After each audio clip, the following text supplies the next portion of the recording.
चलिए दोस्त, आपने लाइव प्रूफ तो देख लिया, लेकिन देखो जितना देखने में सिंपल लग रहा है उतना सिंपल बिल्कुल भी नहीं है। और ये बात वो लोग ज्यादा से समझ सकते हैं जिनको यहाँ पे अभी के टाइम पे कोई टिकट मिल ही नहीं रहा। और देखो मुझे पता है कि आप लोग को टिकट क्यों नहीं मिल रहा। देखो अगर मैं आपको ये रियलिटी बताऊं ना, तो अभी के टाइम पे जितने भी लोग भाई तत्काल टिकट निकाले हैं ना, उसमें से भाई आधे से ज्यादा लोगों को तत्काल टिकट कैसे निकाला जाता है वो कुछ भी नहीं पता होता। देखो भाई, ना ही तो आपको लोगों को ये पता होता है कि कितने बजे में आखिर IRCTC एप्लीकेशन में लॉग इन कर जाना होता है, कौन से पेमेंट मेथड से पेमेंट करना होता है, कौन कौन सी इंपॉर्टेंट सेटिंग होती है। आप लोगों को भाई कुछ भी नहीं पता होता और बिना कुछ देखे आप मतलब जो भी तत्काल टिकट है वो निकालने चले जाते हो। और होता ही है कि आपको वहाँ पे टिकट तो बुक हो जाता है, लेकिन आपको वहाँ पे वेटिंग में मिल जाता है, क्योंकि भाई आप लोगों को सही तरीके से टिकट निकालने ही नहीं आता। और देखो जो मैंने आपको शुरू में प्रूफ दिखाया था ना, लाइव प्रूफ टिकट निकाल के, वो भी टिकट भाई इतना आसानी से नहीं निकल गया था, बल्कि उस टिकट को निकालने के लिए मैंने अपने फोन में यहाँ तक कि जो आपका IRCTC एप्लीकेशन में कुछ वहाँ पे भाई इंपॉर्टेंट सेटिंग करके रखना पड़ा। यहाँ तक कि जो पेमेंट मेथड होता है, जो आप UPI या किसी R वॉलेट से करते हो भाई, उसमें भी आपको सेटिंग करना पड़ता है।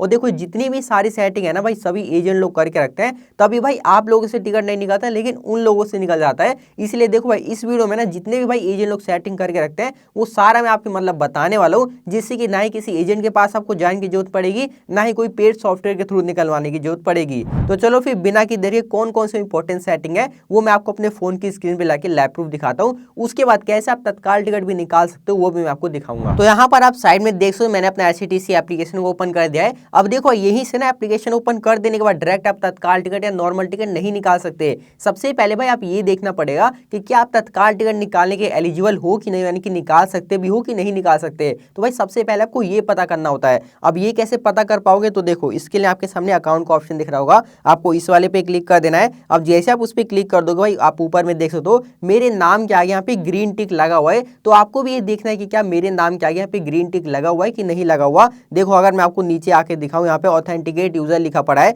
तो जैसे मैं इस पे आपको क्लिक करके दिखा दूं तो भाई यहाँ पर क्लियर लिखा पड़ा है your profile detail are successfully authenticated with Aadhaar, यानी कि जो भी मेरा IRCTC ID है मेरे आधार कार्ड के साथ लिंक हो चुका है, तभी भाई वहाँ पे मेरा ग्रीन टिक लिखा हुआ आ रहा है। और ये बात आपको भी पता है कि अभी के टाइम पे तत्काल टिकट निकालने के लिए अगर आपका IRCTC आधार कार्ड के साथ लिंक होगा तभी भाई आप कहीं का भी तत्काल टिकट निकाल सकते हो, वरना आप नहीं निकाल सकते। तो भाई पहली चीज आपको ये चेक कर लेना है कि हाँ मेरा जो भी सेटअप है ऑलरेडी हो रखा है। अब देखो ये देखने के बाद आपको मैं बताता हूँ कौन कौन से इंपॉर्टेंट सेटिंग है, बिल्कुल आप ध्यान से देखते रहना। तो मैं सिंपल से यहाँ पे होम वाले पे क्लिक कर देता हूँ। और देखो एक और चीज मैं पहले क्लियर कर देता हूँ, जो मैं आपको सेटिंग बताऊंगा अगर आपने भाई एक सेटिंग भी छोड़ दिया तो ये भूल जाओ कि आपको कंफर्म में तत्काल टिकट मिलने वाला है, इसलिए बिल्कुल ध्यान से देखते जाओ। तो भाई यहाँ पर होम वाले पे आ जाने के बाद ना यहाँ पर देखो आपको ना भाई अलग अलग कंपनियों पे ऐड चलते हुए दिखाई देंगे। यहाँ पर देखो लेंस का मतलब चश्मे का यहाँ पे ऐड दिखाया जा रहा है। अगर आप यहाँ पे ट्रेन वाले भी क्लिक करके दिखा दूं मैं आपको, तो भाई दोबारा से ना देख सकते हो भाई अलग अलग यहाँ पे नीचे में लोन कंपनी का यहाँ पे ऐड चलने लगा। अगर मैं आपका यहाँ पे ऊपर आके बुक टिकट वाले भी क्लिक करके दिखा दूं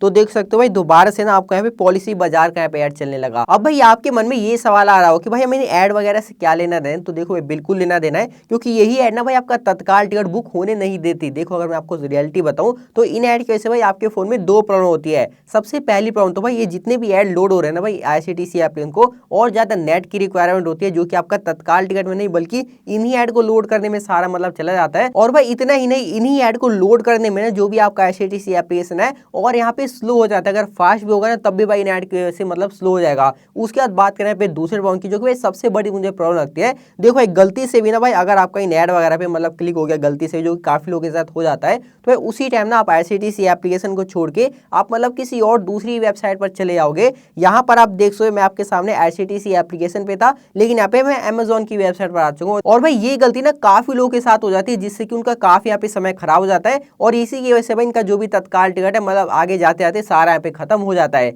इसे देखो सबसे पहला काम ये करेंगे, देखो जितने भी आपके सामने IRCTC एप्लीकेशन में अलग अलग पेज पे ऐड शो किए जा रहे हैं उन सभी ऐड को भाई परमानेंटली हम यहाँ पे ब्लॉक कर दें, जिससे कि जो भी आपका IRCTC एप्लीकेशन है बिल्कुल फास्ट हो जाएगा। तो देखो इसके लिए आपको क्या करना है, सिंपल सा भाई आपको अपने फोन की सेटिंग में आ जाना है। सेटिंग में आ जाने के बाद आपको मोर कनेक्टिविटी ऑप्शन वाले पे क्लिक कर देना है। उसके बाद यहाँ पे प्राइवेट DNS वाले पे क्लिक कर दें। देखो मेरे केस में यहाँ पे ऑफ दिख रहा है, लेकिन मुझे यहाँ पे इस वाले पे क्लिक करके और सिंपल सा कस्टम नेम में यहाँ पे dns.edgar.com सेम नाम लिख कर और यहाँ पे सेव वाले पे क्लिक कर देना है। अब जैसे ही मैं सेव वाले पे क्लिक कर देता हूँ भाई, अब मैं आपको इसकी पावर दिखाता हूँ क्या होता है। दोबारा से मैं अपना एप्लीकेशन ओपन कर देता हूँ ये देखने के लिए कि क्या सभी ऐड यहाँ पे ब्लॉक हुए हैं कि नहीं हुए। और जैसे मैं एप्लीकेशन पे ओपन हो जाता हूँ देख सो भाई यहाँ से भी ऐड गैप हो चुका है, ट्रेन वाले पे क्लिक करके दिखा दूँ तो भाई यहाँ से भी नीचे में ऐड गायब हो चुका है। बुक टिकट वाले भी क्लिक करके दिखा दूँ तो भाई यहाँ से भी सारे ऐड गायब हो चुके हैं। तो देखो इसका मतलब ये है कि जो भी मैंने आपके सामने सेटिंग करा वो बिल्कुल काम की सेटिंग है। इससे आपके सारे यहाँ पे ऐड बंद हो जाएंगे और जो भी आपका एप्लीकेशन है बिल्कुल भाई मक्खन की तरह फास्ट चलने लग जाएगा। तो देखो मेक श्योर पहली सेटिंग आपको ये कर लेनी है और ये सेटिंग में सभी एजेंट लोग करके रखते हैं। उसके बाद बात करें पे दूसरी सेटिंग की, तो देखो इसके लिए ना सिंपल सा आपको मोर वाला ऑप्शन दिख रहा होगा, इस वाले पे क्लिक कर देना है। उसके बाद नीचे से तीसरा ऑप्शन दिख रहा होगा आपको बायोमेट्रिक ऑथेंटिकेशन का। आप देखो मैंने इसे भी ऑन कर रखा है क्योंकि इससे होगा नहीं कि भाई जब भी आप एचडीसी एप्लीकेशन में लॉगिन करोगे तो ना ही आपको कोई पासवर्ड डालना पड़ेगा, ना ही कोई कैप्चा डालना पड़ेगा। सिर्फ आपको अपना मतलब फिंगर टच करना है, जो भी फेस वाला होगा 1 सेकंड के अंदर आपको टच करके और जो भी आपका एप्लीकेशन है लॉगिन हो जाओगे। कोई भी आपको पासवर्ड और कैप्चा डालने में टाइम पास नहीं करना है। इसे देखो आपको दूसरी सेटिंग में श्योर इसको इनेबल कर लेना है। उसके बाद बात करें पे तीसरी सेटिंग की, तो इसके लिए आपको भाई अकाउंट वाले पे क्लिक कर देना है। अकाउंट वाले पे क्लिक कर देने के बाद अब देखो ऊपर से आपको दूसरा ऑप्शन दिख रहा होगा IRCTC ई-वर्ड। तो देखो जब भी आपको पेमेंट करना पड़ेगा तो भाई आपको IRCTC ई-वर्ड से ही करना है, चाहे आप तत्काल बुक करो या जनरल टिकट बुक करो। देखो इसका फायदा ये है ना, एक तो जो भी आपका पेमेंट है एक क्लिक के अंदर हो जाता है और जो भी आपका पेमेंट है कभी फेल भी नहीं होता, और इन केस फेल हो जाता है तो भाई इंस्टेंटली जो भी आपका रिफंड है देखने को मिल जाता है। और देखो ऐसे तो फेल होता नहीं है, तुरंत ही जो भी आपका पेमेंट है हो जाएगा, जिससे कि भाई ये भी काफी टाइम मतलब सेव कर देगा। ना ही आपको कोई यूपीआई एप्लीकेशन में डाल मतलब जाने की जरूरत है, ना ही वहाँ पे कोई पिन वगैरह डाल के तब पेमेंट करने की जरूरत है। इसे देखो जब भी आपको पेमेंट करना है मेक श्योर आपको IRCTC ई-वर्ड से करना है। आपको जो भी मतलब पेमेंट है इसमें भर के लोड करके रख लेना है, जितना भी आप मतलब टिकट निकालना चाहते हो। उसके बाद आपके सामने नीचे भाई माय मास्टर लिस्ट का ऑप्शन दिख रहा होगा। तो देखो ये भी सेटिंग काफी काम की है। देखो जब भी आप एक से ज्यादा अपने पर्सन का तत्काल टिकट निकालो तो हमेशा आपको माय मास्टर लिस्ट बना के रखना है। मैं आपको दिखा भी देता हूँ, यहाँ पर देख सो मैंने यहाँ पे काफी सारे पर्सन का मास्टर लिस्ट बना के रख रखा है। इससे होगा नहीं कि भाई जैसे मैं पैसेंजर सेलेक्ट करूंगा तो वहाँ पे मुझे मैनुअल डालने की सब मतलब जरूरत नहीं होगी, नाम वगैरह जो भी है सिर्फ मुझे इन्हीं मतलब टिक कर देना है और जो भी अपना पैसेंजर सेलेक्ट हो जाएगा उसके आगे भाई जो भी पेमेंट वगैरह करके मैं तुरंत ही अपना तत्काल टिकट निकाल लूंगा। तो देखो जिस भी पर्सन का आपको तत्काल टिकट निकालना है हमेशा उसका मास्टर लिस्ट पहले से बना कर रखो। तो देखो भाई यही आपकी कुछ भाई इंपॉर्टेंट सेटिंग रहने वाला है जो कि मैंने आपको बता दिया। अब देखो रही बात तत्काल टिकट बुकिंग की, तो देखो भाई वो मतलब ज्यादा कुछ उसमें है नहीं। जैसे आप नॉर्मल या जनरल टिकट बुक करते हो वैसे सेम आपको वही करना है, बस आपको जनरल की जगह पे तत्काल सेलेक्ट कर लेना है और बाकी जो भी मैंने सेटिंग बताया उसको करके तब अपना तत्काल टिकट निकालना। तब तो भाई किसी भी रूट में अपना आसानी से तत्काल टिकट निकल जाएगा। बाकी देखो भाई इसके अलावा अगर आपके मन में कोई भी डाउट होता है, कोई भी दिक्कत होता है तो भाई कमेंट बॉक्स में जरूर पूछना, उसको रिप्लाई मिल जाएगा। बाकी दोस्तों हम मिलते हैं अपनी अगली वीडियो में, तब तक ले जय हिंद जय भारत।